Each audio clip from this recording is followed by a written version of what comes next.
Muchas gracias, señora presidenta. Señorías, buenas tardes, señor ministro. Bien, ha comenzado su defensa de este Real Decreto Ley que nos trae hoy de oferta extraordinaria de empleo público el señor ministro diciendo que la destrucción de empleo público ha tocado fondo en el Estado español. Bueno, claro, yo creo que es necesario, al margen de la sorpresa que hemos recibido con esta afirmación, que lo que ha tocado fondo en el Estado español son los servicios públicos, ¿no?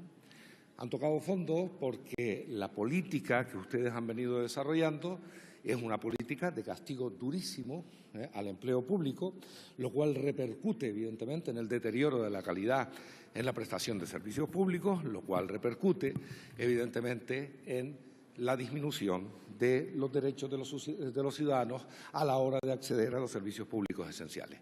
Por lo tanto, aquí lo que ha tocado fondo es esto. Realmente, las políticas de recorte duro de los servicios públicos que ustedes han planteado son el resultado de un diagnóstico profundamente incorrecto, falso, porque para luchar contra el déficit y la deuda, ustedes han decidido algo que no es verdad, o han afirmado algo que no es verdad. Miren, la deuda pública española era inferior antes del inicio de la crisis a la media de la deuda de la mayoría de los países de la Unión Europea, comparables y no comparables. Y en ese momento los servicios públicos estaban muchísimo más desarrollados que ahora. Luego el planteamiento es, y si con los servicios públicos más desarrollados la deuda era inferior, ¿por qué para disminuir la deuda hay que atacar a los servicios públicos? Pues por una razón que en realidad es de naturaleza ideológica. Esta razón no es de naturaleza económica, porque lo que de verdad ha ocurrido aquí es que la deuda ha aumentado como consecuencia de la crisis y no como consecuencia del desarrollo de los servicios públicos. Esta idea esencial es la que ha venido determinando el conjunto de políticas que ha venido desarrollando su Gobierno, que lo que han hecho es no castigar a los responsables de una crisis de naturaleza especulativa, sino la de castigar a la mayoría social, la de deteriorar gravemente los servicios públicos.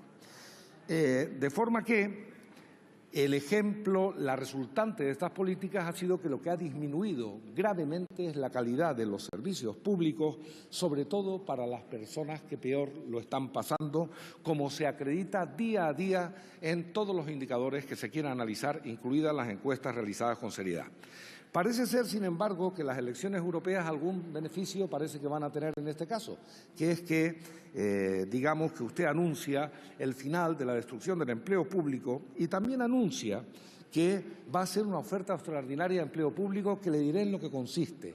210 plazas para en la agencia tributaria que también vienen a cubrir plazas no cubiertas previamente, es decir, plazas desocupadas.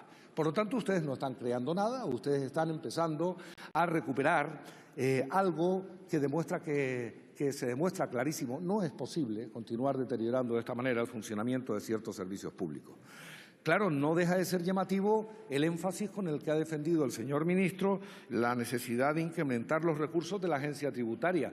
Digo, vaya, pues acabamos de descubrir que la evasión fiscal y el fraude fiscal son uno de los problemas más importantes que tiene planteado el Estado español. Lo hemos descubierto en el 2014. Las cifras, como sabe, rondan por 68.000 millones de euros de fraude y a lo mejor esta decisión hubiese estado bien que la tomase antes. Y una cuestión más que nos parece también importante, es decir, la otra gran principio por el que ustedes han funcionado es por un centralismo a ultranza, que quiere decir, la receta se la aplicamos a los demás, pero no nos la aplicamos a nosotros. El esfuerzo que han hecho las comunidades autónomas es de una reducción del 10% en materia de personal, los ayuntamientos de un 6% y la Administración Central del Estado un 1%. Es decir, esto es aplicarle la receta dura a quien tiene la responsabilidad de gestionar los grandes servicios públicos. De forma que, al final, con su política equivocada, usted lo que ha venido a crear, junto con otras políticas de su Gobierno, es que se produce la reducción en aquello que es esencial para los ciudadanos. Una tasa de reposición cero, para que se nos entienda, o del 10%, como dice usted en sanidad, viene a querer decir que si en un centro de salud se jubilan 10 médicos, se sustituye por 1. Si a usted esto le parece que es lo que hay que hacer para recuperar los servicios públicos, a nosotros nos parece que lo que hay que hacer es conseguir que cambie de verdad el color del Gobierno de España en la próxima legislatura. Por este motivo nos vamos a tener... Señor Quevedo, tiene que ir terminando. Finalizo ya. Nos abstendremos porque, hombre, qué bien, ha crecido algún empleo público, pero este no es el fondo de la cuestión y, por lo tanto, nosotros no podemos aprobarle la propaganda de que, por fin, estamos resolviendo el déficit de empleo público en el Estado español. Muchas gracias. Muchas gracias, señor Quevedo.